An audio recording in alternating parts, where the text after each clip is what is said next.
E olá, meus queridos e amados primatas, ou melhor dizendo, essa grande nação primata. Boa noite, domingo às 19 horas, horário da corrupção brasileira. Em Brasília, 19 horas.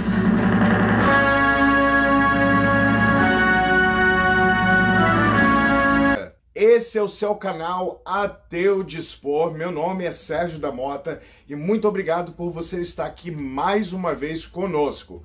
Eu já gostaria, claro, de primeiro lugar, e com esse grande tema, 6 vezes que Jesus mentiu, eu sei que vai ser muita falação, mas hoje nós vamos tirar um tempinho para poder desmentir e mostrar algumas contradições que estão na palavra de Deus, que supostamente acabam afirmando essas pequenas mentiras ou grandes mentiras do grande, o Salvador do mundo, Jesus Cristo. A pergunta é, será que realmente Jesus mentiu em alguma passagem bíblica?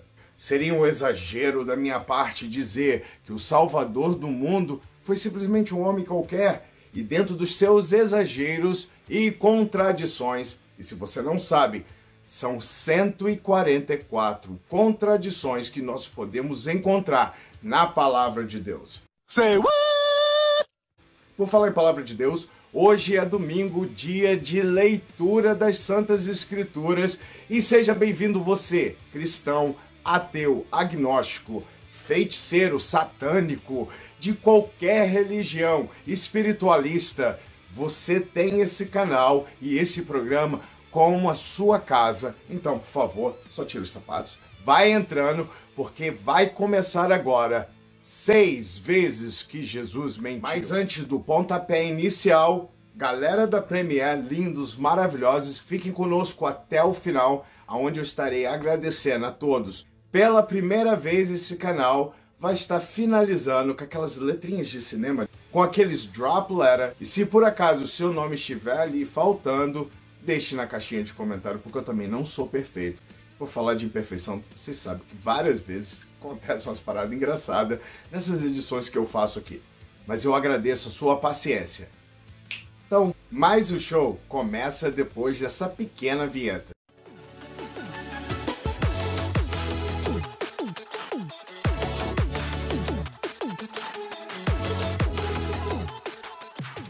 Agora você imagina comigo, 144 contradições na palavra de Deus. É o suficiente para você deduzir que encontrar mentiras na pessoa do Senhor Jesus Cristo acaba não sendo algo tão complicado.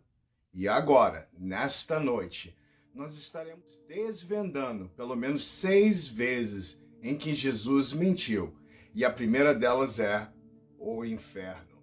Nós estaremos exclusivamente passando uma boa parte deste programa debulhando essa questão toda do inferno.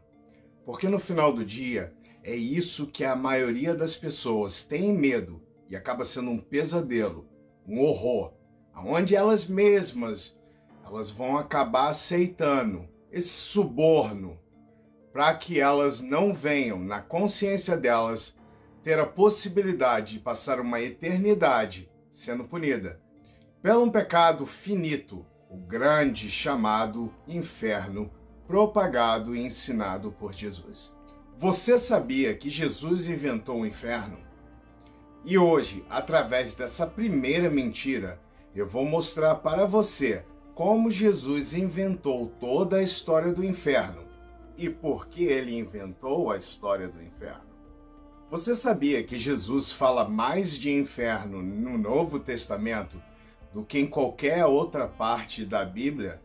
Imagine só, para um cara que andou na Terra e constantemente propagou essa questão toda do amor, seria um pouco irônico, né?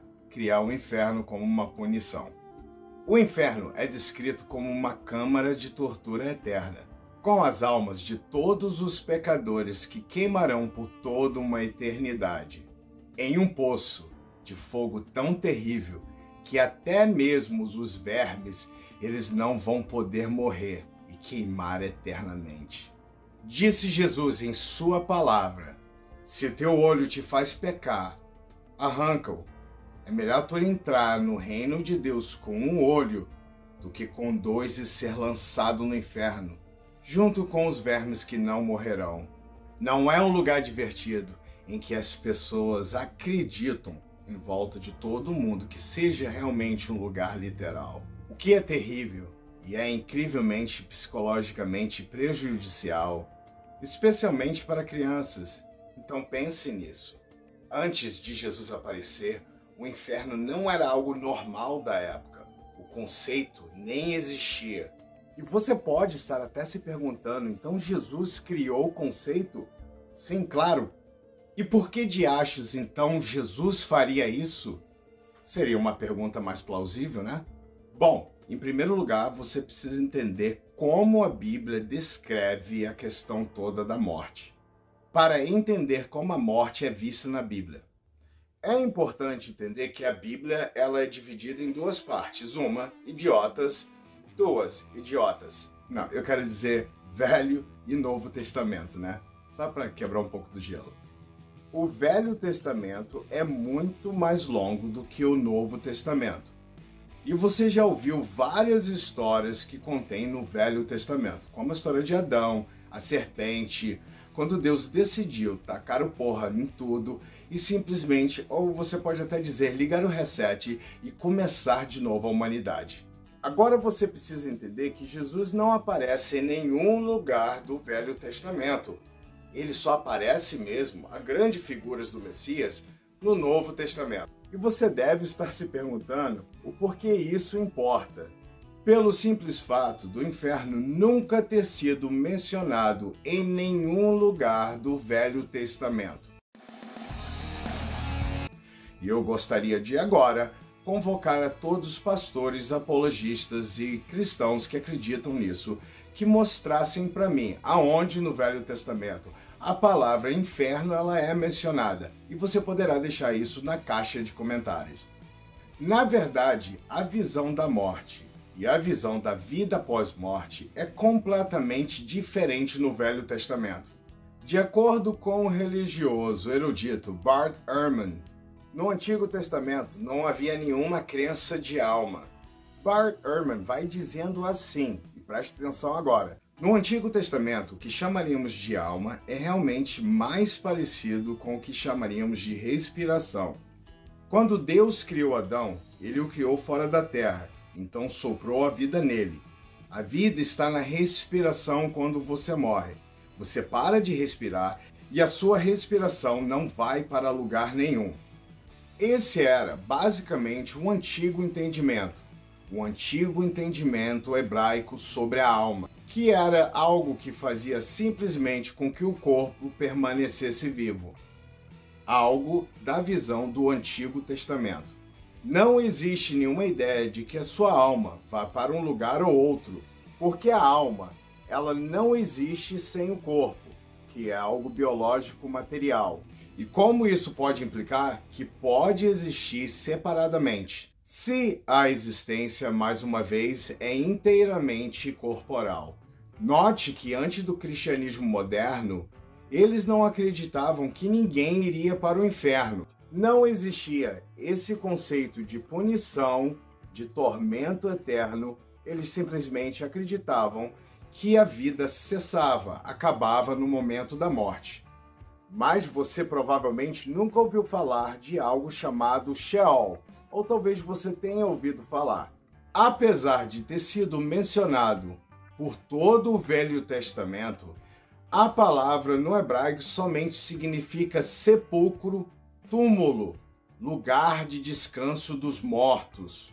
O grande erudito Bart Ehrman disse assim: se você realmente olhar para o que os salmos dizem sobre o Sheol, eles sempre igualam isso ao túmulo ou para a cova.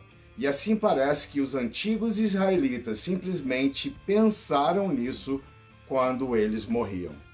O que significa que o seu corpo ele foi enterrado em algum lugar ou simplesmente em uma cova. Ou melhor dizendo, sepultura. Note que depois do Velho Testamento, nós não temos a palavra Sheol como definição de sepulcro mais. Algo que eu acho, obviamente, muito estranho e prova que foi o tipo de coisa que você não foi ensinado no seu Biblical Sunday School ou na sua escolinha dominical. Então Jesus aparece inventando a nova definição e, dessa vez, apresentando a ideia do inferno.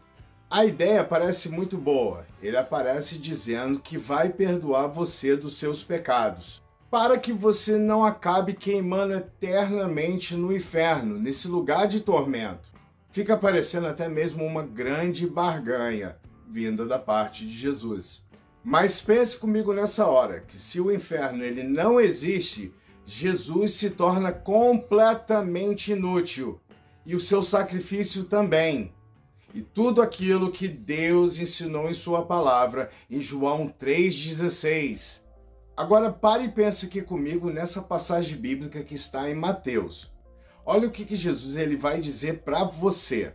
Jesus enviará seu anjo, que recolherão todas as causas de pecado de seu reino, todas as causas de pecado de todos os transgressores da lei, e os lançará em uma fornalha ardente, aonde haverá pranto e ranger de dentes eternamente.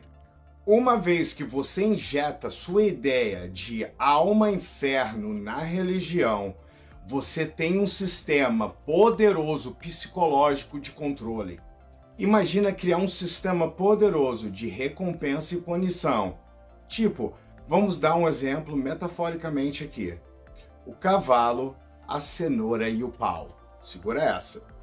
Imagina agora para você conseguir com que um cavalo faça aquilo que você quer. Você precisa ameaçar ele com um pedaço de pau ou dar uma recompensa que seja, no caso, a cenoura. No cristianismo dominante moderno, o inferno serve como o último pedaço de pau e o céu como a cenoura. E eu posso falar para vocês disso muito bem, e várias pessoas que largaram o sistema religioso e o cristianismo sabem que esse tipo de coisa pode ser influenciador na sua vida e na vida de várias pessoas, sendo como algo atemorizador. Eu gostaria de perguntar para vocês quantas noites de sono vocês perderam pensando na possibilidade do inferno e da punição eterna por todos os pecados que vocês já fizeram através desse sistema de controle imposto pela religião. Pare e pense nessa hora como o inferno é extremamente abusivo psicologicamente, podendo criar até mesmo sintomas de PTSD, deixando você traumatizado pelo medo de um dia depois da sua morte passar eternamente sendo punido, o que pode, na sua existência do agora, ser um trauma que vai gerar outros traumas e acabando com a sua felicidade, que você precisa aproveitar porque é finita. Da mesma forma que, basicamente, o dano na autoestima e na autoconfiança podem produzir traumas paralisantes, e por isso que no final do dia existem centenas e milhares de pessoas ambulantes deixando o sistema religioso fundamentalista, vivendo com síndromes e traumas que podem acarretar uma vida inteira. Nós podemos ver claramente como era a visão no Velho Testamento do inferno e como Jesus trouxe uma nova visão, mentirosa e temerosa. E Jesus fala no Novo Testamento mais do inferno do que qualquer outra pessoa. Ele chega até mesmo a dizer que quando ele vier buscar o seu povo escolhido, ele separará todas as pessoas em dois grupos, e aquele grupo que não foi escolhido por ele será lançado no fogo eterno e queimará eternamente. Então, por que Jesus inventaria uma ajuda? Ou melhor dizendo, por que Jesus inventaria uma salvação?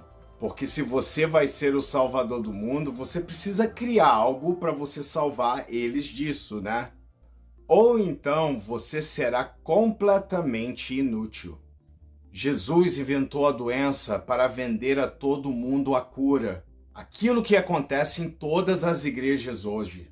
O engodo final, o engano final, a mentira final.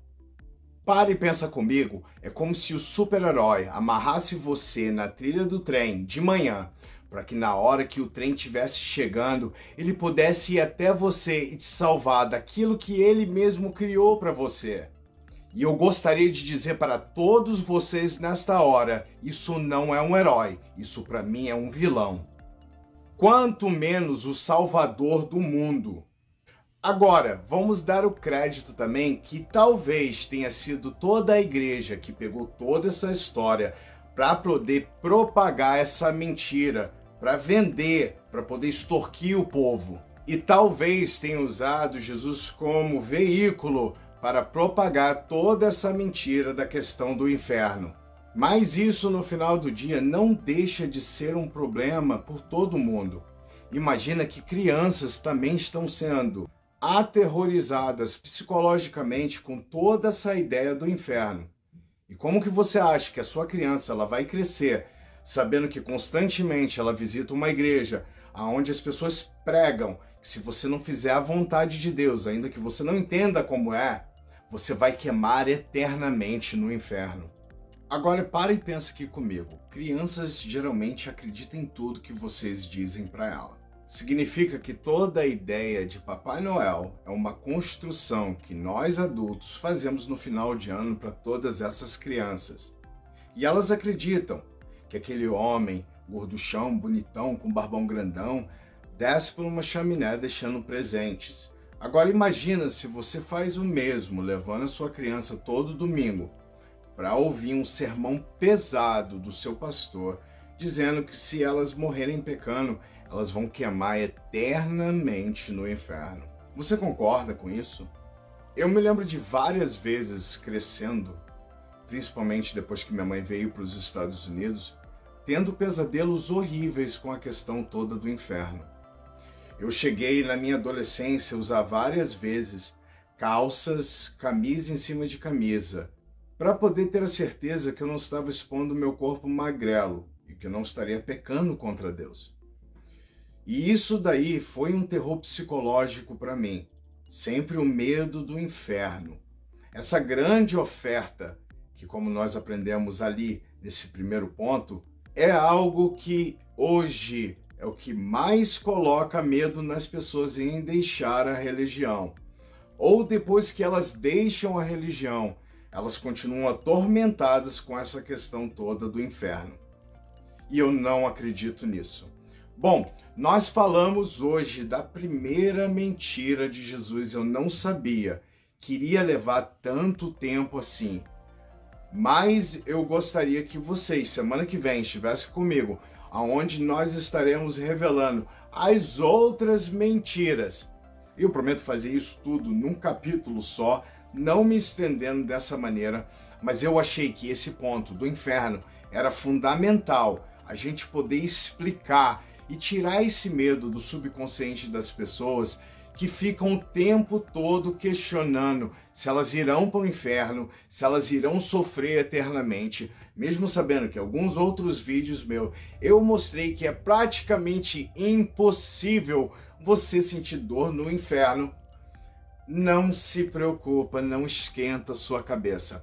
Galera da Premiere, todo esse pessoal maravilhoso que me acompanha no Facebook, Instagram, ali na plataforma do YouTube, eu quero deixar para você esses agradecimentos que estão acontecendo nesta hora.